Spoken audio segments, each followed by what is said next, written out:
All right, are we live? Okay. Hello, everyone. Welcome to a Monday night live stream here on Rogue Preparedness. Thank you all so much for being here. Hello, new member. Just became a YouTube member here. Welcome. Thank you. I have some super exciting stuff for the membership. I have some projects and I don't want to spoil it all. I have a whole new video coming up that's going to be talking about everything. But thank you so much for becoming a member. It's only 99 cents a month, and there's just a bunch of content coming there. It's like super brand new. I just introduced it in the past couple of weeks, so I've been like sneaking it in there. But thank you so much. Appreciate it. Thank you for being here. Thank you so much. So today we're going to be talking about the top 10 non-food items that I buy pretty regularly. And some of this may be kind of loose, as in like that's food, or can be used in food items. But greetings, everyone, and thank you so much for being here. Okay, so I'm gonna jump right into it. Top 10 items that I buy regularly.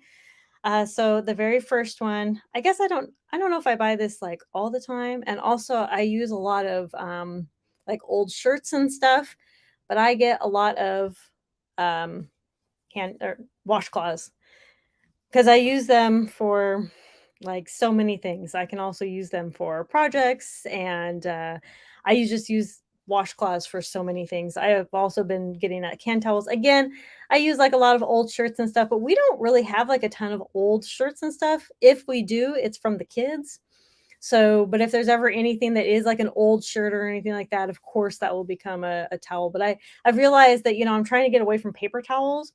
So buying these hand towels really helps reduce that waste as well. So I do try to get a good supply of hand towels. And if you guys ever have any suggestions for any items that you buy regularly and it's like non-food or whatever, just let me know in the comment section, and I will share it here. Okay, the next one.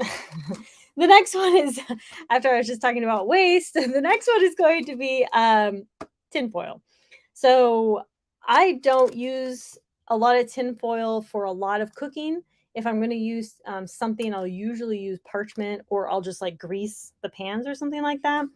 And but I use a lot of tinfoil for like other projects. Like I'll use it, like I just used it on creating our DIY solar oven. I use tinfoil. We use tinfoil for like a lot of different over here. So don't forget. We use tinfoil for like a lot of different projects. So it's not like you can put it on your windows to make it reflective for heat and cooling. We did that. We did that at a past house, and we did that for our RV as well. It works really good. Okay, so there's actually a question. Yes, fire away. Fire away. Any questions? Doesn't have to be related to this topic. That's just kind of what I'm focusing on right now. Okay, so number 3 is going to be beeswax. I buy so much beeswax. It's incredible because I use beeswax, and beeswax never goes bad. And the beauty about the majority of the stuff I'm sharing here, it'll never go bad. So that's why I buy it regularly, because it just won't go bad. And it can be used for so many things. With wax, I'll use it for like making my own chapstick, making my own lotions, making my own salves. I use beeswax a lot. So I make my own products, and I buy and store beeswax like it's going out of style. Okay. So the next one's going to be hair ties. So yes, I do have long hair. My kids have long hair. We have Barbies and all these things, but I use hair ties for a lot of different things. Um, I use them, I actually carry a bunch with me, just like camping and stuff. And I've used them to secure items on other items. I've used them in a lot of different capacities and things. So, you know, hair ties, they're cheap. I get them from the dollar store. I do not spend a lot of money on hair ties, and I use them a lot. And they're always getting lost. And so, I buy a lot. So where do you usually source your beeswax? I do try to find local sources. I was getting my beeswax from a place down in Houston. That was like the best place that I could find bulk beeswax. But if you can't find local, there are some good small businesses on Etsy, or even small businesses that have, good, sourced beeswax, and for pretty affordable prices. In fact, I think I just got, what was it, 5 pounds of beeswax the other day for like $25, $30 from a small business. So really good price, I think, because beeswax is usually very expensive. Okay, next one. This may not be a super shock, but canning jars. Any canning jars, so many different purposes. I don't just use them for canning. Like I get these half gallons, and I'm staring at, I should have brought that over here.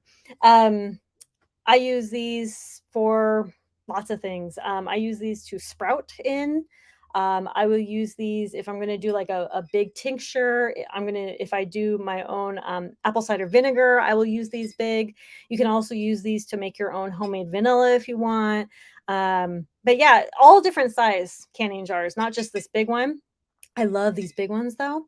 But I just stock up canning jars, and again, not just for canning, but for so many different multi-purpose items, storage, making the tinctures. Um, I put my homemade liquid Castile soap in this big. It fit in a whole. Like I said, I'm staring at it. I should have just got it. Anyway, that's what I use that for.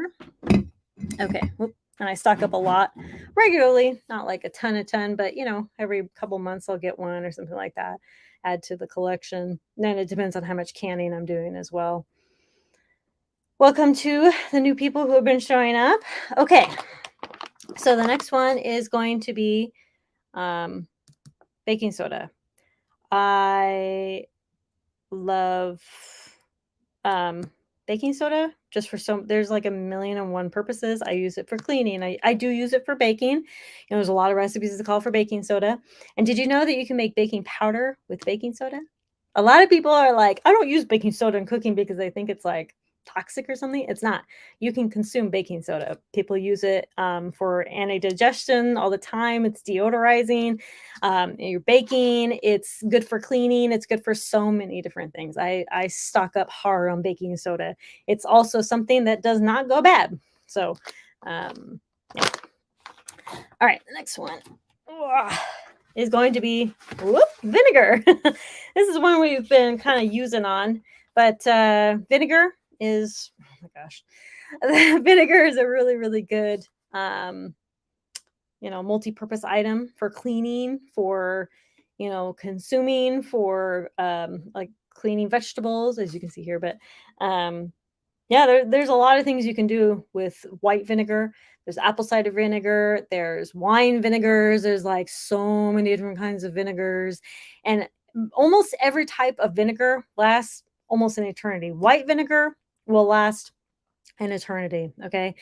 You can also distill your own white vinegar if you want to learn how to do that. I want a distiller just to learn how to do that. And, distilling water, I guess, whatever. Okay, so the next one's going to be something that I buy regularly. Is going to be herbs, all different kinds of herbs. So this is a 1 pound bag of, this one is marshmallow root. But I get different herbs every month. So every month I'll get like 1 bag of herbs, which is anywhere from $15 to $25, just depending on the type of herb. So I will get an herb, depending on my needs or what I want to use it for. So I will get like 1 package of herbs, and herbs really don't go bad. Like you keep them, like this is already in a Mylar bag, so I'm not going to repackage it. Even if I open it, I might put like a silica packet in it, but I don't really need to put like an oxygen absorber unless I'm going to use it. I'm sorry, unless I'm not going to use it for a while. But anyway, silica packets work just as well because you want to keep the herbs out of moisture. So in a Mylar bag, out of moisture, out of direct sunlight, which is fine in the Mylar bag, and you're good to go. So yeah, I buy herbs for tinctures, salves, teas, all sorts of things. Okay. Hates the smell of vinegar. What a shame. Shame, shame, shame. I don't know what to say about this. I love vinegar smell. I mean, it is very strong, that's for sure, but I love it. Okay. The next multi-purpose item, I don't know if you guys expected this, but a shamag. The shamag is like the prepper's number one clothing accessory, right? Because it is a multi-purpose. In fact, this one I just pulled from around. It's wrapped around a pole on the bottom of our bed because I keep stubbing my foot on it. So I grabbed this and I wrapped it around so I don't stub my foot anymore. Hey, it works really, really well. And if I need to use it, I can just pull it out. I use it for making little picnics. I can, for shade, this, right? I love shamags. I think there's just so many, like a million and one uses for them, and I love them. So yeah, I think that we don't stock up on them like a ton, but I do get them quite a bit. Like I'll try to get like one or two, every few, like every 6 months or so, especially because like a couple of them have gotten kind of holy from things. Like this one is starting to unravel, so I could definitely sew it. So over here it's unraveling a little. I can definitely sew them back up, and I can use them as rags. Like they're not just like gone and done after they start ripping. You can still mend or use them for other things. So yeah, let's see. Thanks for being here. Appreciate you. Hello, hello. Hi. Saying hi to everybody that I missed. Hey, what's up, buddy? What is that? Oh, it's the half-ice salute. I couldn't see. Looked weird. Is that a new logo or have I not been paying attention? Okay. I think, hello. He said, hello, hello. He said, you. Oh, no. Well, that's why nobody's here. Nah, I usually have about this many people here anyway. Okay. Let's see. Okay. The last one. This is actually the last one, I think. Is it the last one? Yeah. Wow. Already on the 10th. Paracord. Of course, you knew I had to say paracord, because paracord is probably the ultimate prep that anybody could have. This is a 1,000 yard spool. I remember buying this for about $45 or so a couple years ago. I bought this for $65. I couldn't believe it. I almost had a heart attack when I saw the price. And then after I bought it, I did see a little bit lower prices after that. So maybe it just had an influx and then it went down again or something. I don't know. But, it seems like good paracord to me. But okay. Anyway, you can use paracord for anything you use cordage for. And there's lots of different.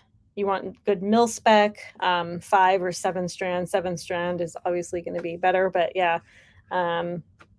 Yeah, I usually get from Paracord Planet, but they have really good paracord, but there's lots of paracord. Lots of places you can buy paracord, rather. I'm really hungry, so I'm like stuttering. Okay, so hello, welcome. Wow, people from all over the place. I love it.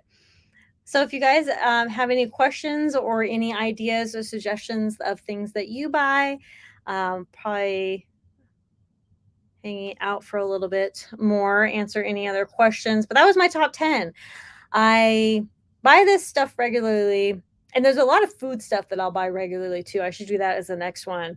But I also do buy like Ziploc bags. I'm trying to buy the reusable Ziploc bags, but I haven't found a really good one that I like. Some of them are really, like some of them, they say a gallon, but they're like a quart size. And I'm like, this is nowhere near a gallon, but I'd like to find a really good reusable brand. I think I bought some from Target a while back, but they are still a little expensive. But over time, if you buy just a little bit, like I'm saying, like I don't buy all this stuff at once. I'll buy like one of these, like once every few months.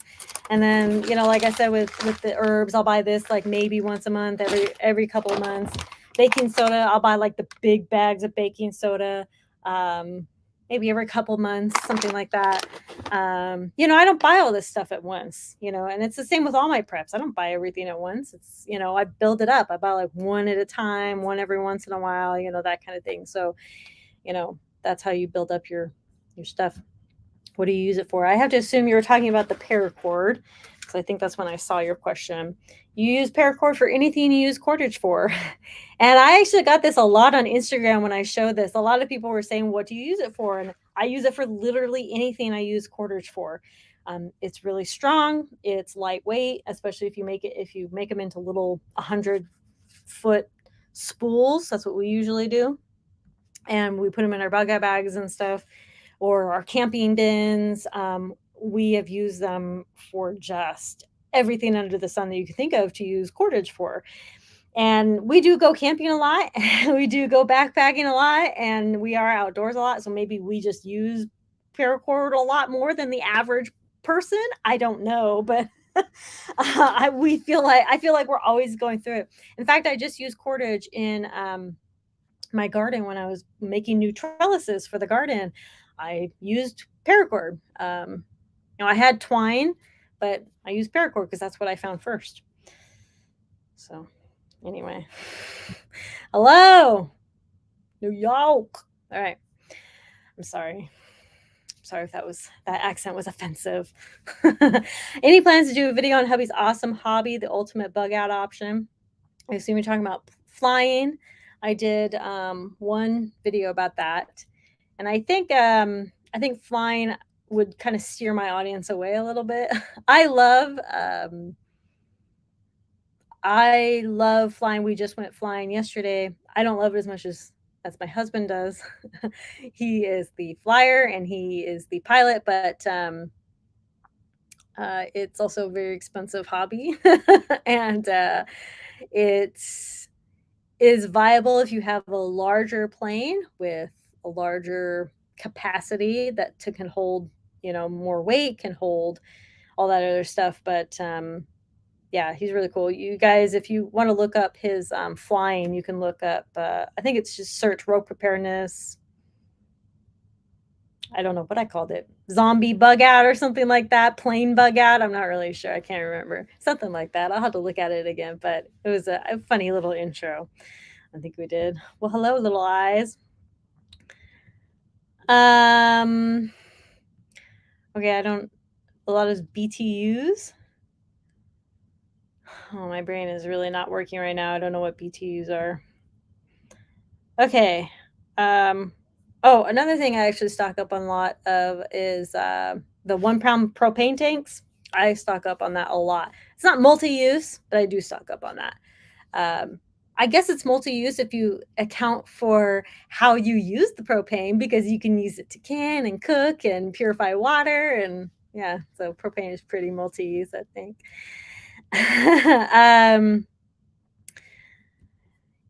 Yeah, so if you're wondering how to use paracord, keep some with you for a week and you'll find about a dozen reasons to use it. It's true, man. We use paracord. We use just for literally everything. And I feel like we're always like, where's the paracord? Where's the paracord? We know where it is, but we're just like, I need paracord. I mean, yeah, we use just so much.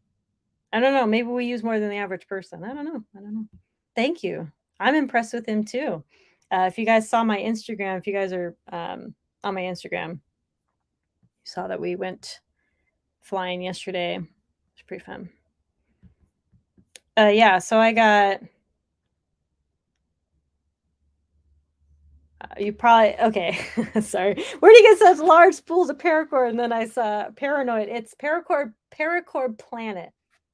Yeah, I got this one from Paracord Planet. You can get I just go to Amazon and I search 1,000-yard or 1,000-foot yard. Oh, that'd be nice. 1,000-foot spool of paracord, and usually it comes from Paracord Planet because they have the best deals. Yeah. All right. Yeah. So Paracord Planet. Just go to Amazon. I know a lot of people don't like shopping on Amazon, but I'm pretty sure you can just go to Paracord Planet. I'm gonna look right now. Whoa. Paracord Planet. I'm pretty sure you can just go directly to their website. I'm going to look here before I link it. 1,000 foot spool. Okay, I'm not sure. Oh, yeah. Okay, they do. Oh, it's way more expensive on their website. That can't be right. That can't be right. I said 1,000 foot spool, didn't I? 100. Oh, it is 1,000 feet. Okay, anyway. Like, this is very boring entertainment for you guys. Okay. Um, does hubby ever plan to get a Rotocraft rating? He would love to, but do you know how expensive helicopter training is? It's about what did he say? About $400 an hour? Yeah, insane. It is insane. Anywhere from $400 to $500 an hour, and you need like 50 hours in order to get your helicopter license. Nuts. And then you have to buy a helicopter, right? It's all of anything having to do with air travel is all very expensive. Oh, yeah. Okay. Oh, ways to make heat. British thermal unit. I'm interested. I'm interested. British thermal unit. Oh, it's just energy. So you're stocking up on BTUs? I guess I'm confused how you're stocking up on BTUs. That's all. That's all I'm saying. I mean, I know what BTUs are. I just don't understand how you're stocking up on them. That's all I'm confused about. Okay. Um, I appreciate that. I feel like I'm like boring sometimes on these live streams, so that's why I haven't had a lot in the past. I'm trying to be more consistent with doing like once a week, and Mondays are really the best time for me at this time slot. So, I appreciate it. Okay, thank you. That's what I thought you were talking about, but I felt like it was directed towards something else. But yes, you are on fuel options for heat. Yes, got it. Yeah, I stock up on a lot of wood, a lot of the 20-pound propane tanks and the 1 pound propane tanks. We don't stock up a ton on gas because we don't really like we do have a gas generator, but we don't that's not like a main plan for us to get heat. Wood and propane are our main heat sources that we prep. And gas, and it's mainly because gas doesn't last very long, and we can do without gas. So anyway, hello. Yes, we are still doing amateur radio. I don't really talk about it a lot because a lot of people don't come to my channel for amateur radio content. And then whenever I do talk about it, people's eyes just kind of glaze over. And I want to talk about it more. I love it. But yeah, I think there's a lot of other better channels out there that talk about it and are really knowledgeable. I mean, we're knowledgeable too, husband especially. But yeah, maybe I'll talk about it some more. I appreciate it. Thank you very much. All right.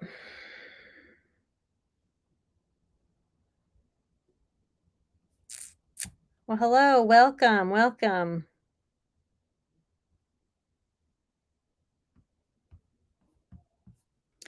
Yeah, it's not, I don't go for affordability, I go for strength. So I'll even buy, I don't think cooking twine is nearly as strong. And we use a lot of, we need our cordage to be strong. I'll even buy the big, like thick ropes for even stronger and even more different purposes. Cooking twine, jute twine, stuff like that. It's strong and it'll be great for a lot of purposes, but not for a lot of things that we might use it for. So like I do stock up on a lot of different types of cordage, but paracord is just such a universal cordage that we get. But cooking twine is fine, jute twine is fine. Even fishing twine, that's pretty strong. not as strong as paracord. A lot of people might fight me over that, but okay. I was able to break my fishing twine the other day just by pulling it from a rock. So, I caught a rock the other day, you guys, but then it broke. So, anyway, so yeah, there's lots of different cordage and for lots of different purposes. Not everything is for everything, but I feel like paracord is like the really ultimate, can do just about everything except maybe not for climbing. Not for climbing. Definitely not for climbing purposes. That's what those big thick ropes are for, right? Um yeah, so yeah, bank line, fishing wire, that kind of stuff. So yeah, but they're all for different purposes. Keep that in mind when you're stocking up on cordages. What are the purposes that you will be using this for, and use them appropriately. Don't use you know, your cooking twine to maybe string up a hammock or something like that. Maybe not go so well. um, yeah, I did one short and I will do a different I'll do a whole video about all the things that we can make with beeswax, but beeswax is pretty incredible. I want my own bees just so I can have the honey and the wax and the bees, of course, right? Always happy to have the bees. Okay. Yeah. So that's a good point. Another nice thing about paracord is that you can take the inner strands out and make stuff from those inner strands, like Arthur here is saying, of making a fishing net out of the inner strands. You can make like a fishing net, like the hand net. I'm like going brain dead here. I'm really hungry right now. Um, yeah, you can make a lot of stuff with the inner strands. We took the inner strands out for something, but yeah, you can take them out for any other more intricate work, which is really cool, which makes paracord even more cool, I think. Um, I have a lot of videos. If you search rope preparedness, lotion bars, rope preparedness, lip balm, I think it's called, and rope preparedness salve. Those are 3 things that I make beeswax with.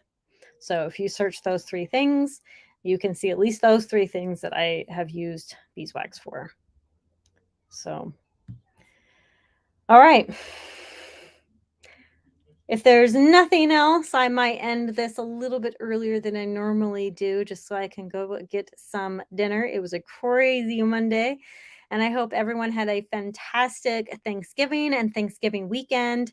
And there's a lot of just so much content. And please don't ever hesitate to reach out to me directly and give me comments, ideas, suggestions, or just a hey, you're cool. No, I don't need that. I don't need it, I promise. You guys are great. And I really appreciate your time. And I hope you guys are doing well and staying safe by staying prepared. Conquer tomorrow by preparing today. I will talk to y'all later. Bye.